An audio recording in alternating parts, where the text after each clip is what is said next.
People assume it's easy for a snake to shed its skin, and it really isn't, because it takes them a lot of energy, a lot of stamina, and the hardest part is getting it started, and that's what Chewy's doing now. But I want to make this video to show people, you know, snakes aren't these big, horrible animals to be feared. They're to be respected, and it's not easy for them to do the things they do and accomplish the things they do without appendages.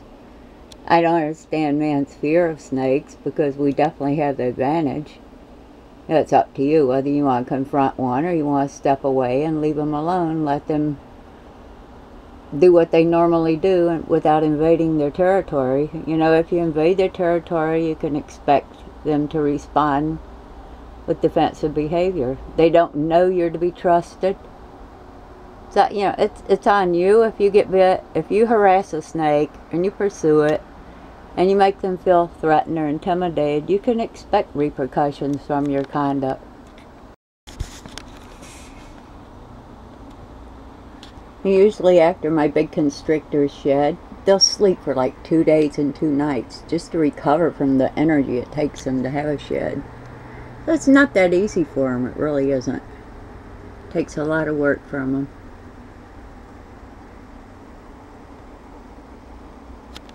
Amazing animals.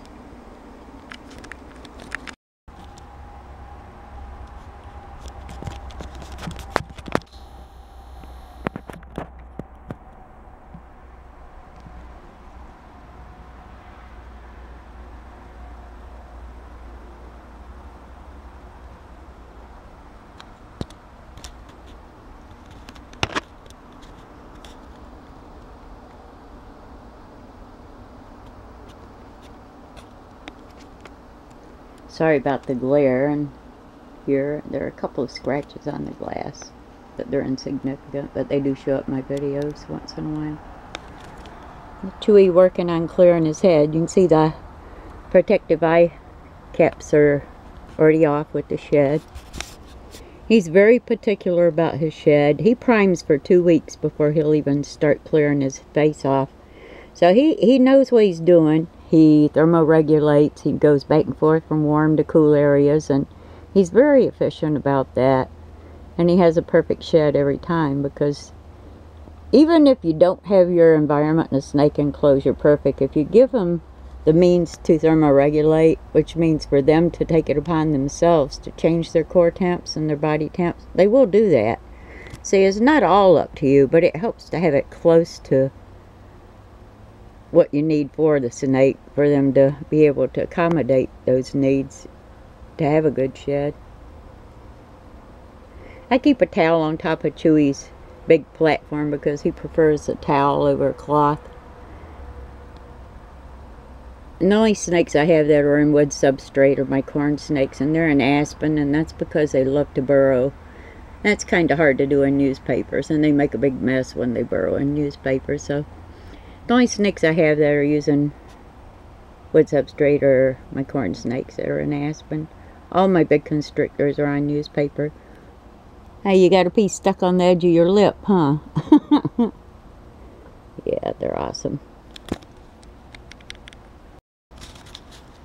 It takes Chewy about an hour, sometimes a little longer, to do a complete shed from nose to tail tip.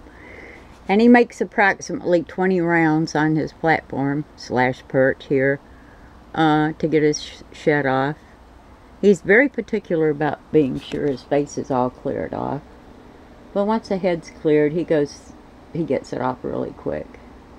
Big yawn. Trying to break, people think it's yawning when they're shedding. Actually what it is trying to break that shed loose around the jaw area.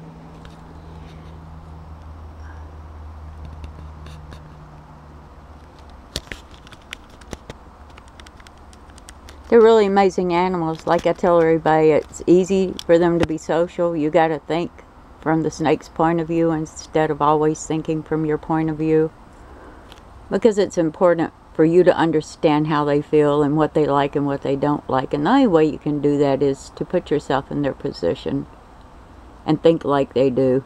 And yes, they do have a thinking process. They're actually very intelligent animals. I tell people that all the time. It's not about you, it's about the snake. Put yourself in your snake's place think from their point of view and understand what they want and what they're comfortable with and what they need. That's the best way to raise snakes. It depends on the species, definitely, but in general, I found all snakes respond to that respect from you. Hey, you got your collar now. See, his face is completely cleared. And it really takes a lot of stamina. He'll do this for an hour straight. But he takes his time. He's efficient. And after, he'll sleep for 2 days and 2 nights. And that's when I don't disturb him, because their skin is still sensitive from the shed coming off of it. A lot of people don't understand their body produces a lubricant that enables them to better get their shed loose and roll it off. But that's why I respect them after they have a shed and give them some space and let them rest and don't bother them at all, because they need that time to recover from the energy they exert. Especially, sorry about shaking and my hand slid, especially a really big constrictor. It takes a lot of stamina. So I respect that. I leave them alone for a couple of days and let them recover from the energy that they've used up. And usually after they've recovered, they're ready to eat and start the cycle over again. Now, Chewy would shed every 2 or 3 months, but it takes him about 2 weeks to prime for a shed. Well, 2 months, sorry about that. So actually, he only sheds like 4 times a year, because he's so particular about everything. He won't start his shed until he's got all the lubricant built up under the skin that he needs to get the shed off without any dry cracked pieces coming off. So he's very good about that. When he gets further down and gets more of his shed removed, what he'll do is go underneath this platform, and he'll use the wooden leg supports of this platform and rub up against them to roll his shed back. So they're not dumb animals. They know what they're doing. But once he gets it past his neck area and onto his body area that he's trying to shed, he'll use these supports here, the legs for that platform, to help get the shed off. And it goes pretty fast once he gets to that point. It's just the first part with his head and his face that he's really particular about. Just as simple. That's another reason I like the towel on his platform, because it adheres to the shed, so it makes it easier for him to get it off. It like sticks to the towel, so it makes it easier for him to pull out of his shed. It's his preference too. I've tried cloth on his platform, and he really doesn't like the cloth compared to a towel. So I go out and buy a brand new towel every time I have to replace it. But as you can see, he's using the edge of that to roll his shed off. He knows exactly what he's doing. And yes, I can feel every inch of their body touching something. I had a newspaper reporter come here and do a story on my big constrictors, and that was one of his questions. He reached down and touched my snake and said, "Can they feel that?" And I said, "Definitely. They can feel everything you touch on them." People don't seem to understand that for some reason, that they are aware of everything that touches them. And people go, they can't be that smart. They bite themselves when they're eating. It's not a matter of them not being smart. It's a matter of them having a very strong feeding aggression. If they smell the scent of a feeder on their skin, they have been known to bite themselves.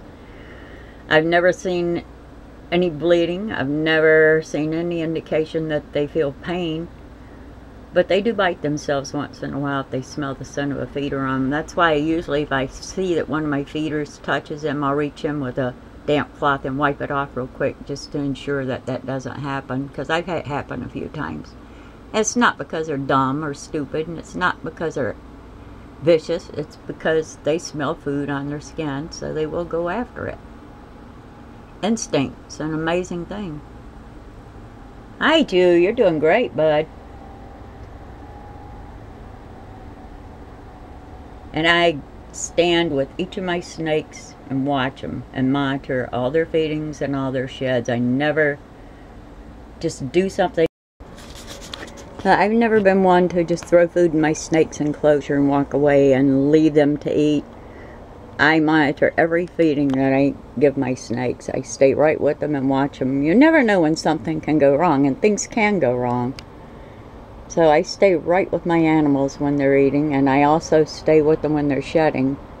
to be sure they don't scrape themselves up, or they're in a spot that is scratched, or there isn't any scale damage. It's a good way to check your snakes over and be sure they're clean, there are no mites or anything, is to pay attention. Observation is really the strongest point you can have when it comes to raising snakes.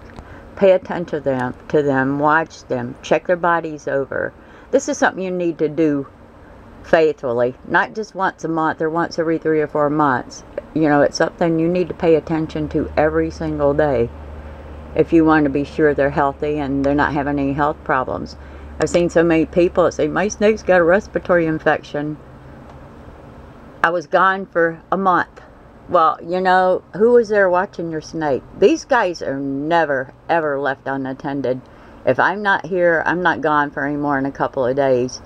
And you can best believe there's someone here monitoring everything that's going on and keeping in contact with me when I'm not at home. That's how much they mean to me.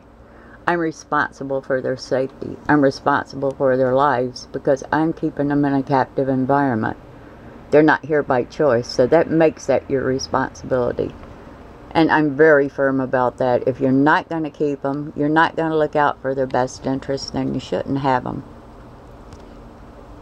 Hi, Jew. You're doing great, buddy. Yes, you are. But I'm real picky about that. Very particular about my snakes. You know, I'm responsible. You're responsible if you have them. Don't just play the part. Be the person that you need to be to give them a good life.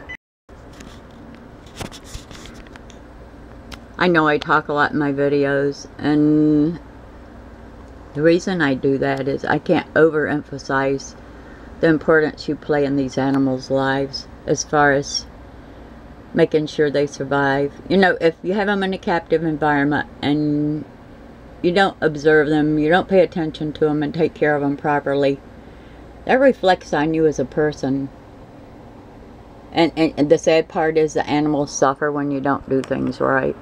That's the part that gets me. They can only do so much that instincts taught them to do. The rest is up to you. And if you can't do it right, please don't keep these animals, because they really need supervision. They need close observation. Yeah, I'm just saying, please, you know, if you got them for the wrong reasons, don't keep them, because they lose out when you do that. See, he's going along pretty good. He's got about a fifth of his body rolled back anyway. But they're my heart and soul. I love them to death, and I feel totally responsible for each of them. I have 2 vets that see my snakes yearly for a yearly checkup.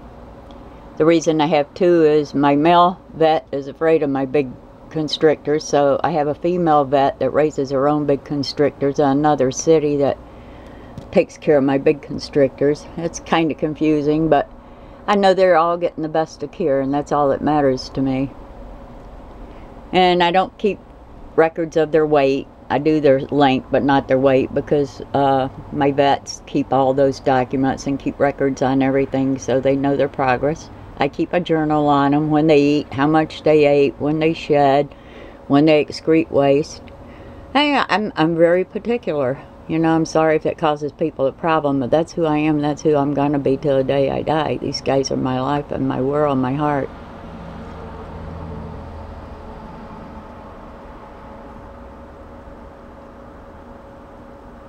You're doing good, buddy.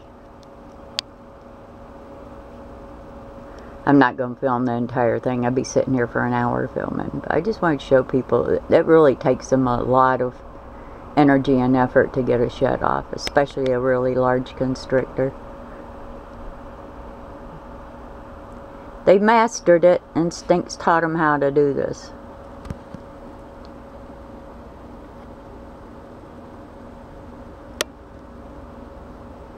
I just wanted to share this with everybody and show them that these aren't mean animals. They're not killers. And they don't invade your territory. You invade theirs. And when you do, you're crossing that line if you're harassing them or threatening them. It doesn't work that way. You're the ones imposing on them. I'm going to let you go and enjoy finishing your shed here, pal. I don't want to film all day. But yeah, incredible animals. So misjudged, so badly misrepresented by the media. Love you, choose. Keep going, pal. You got it.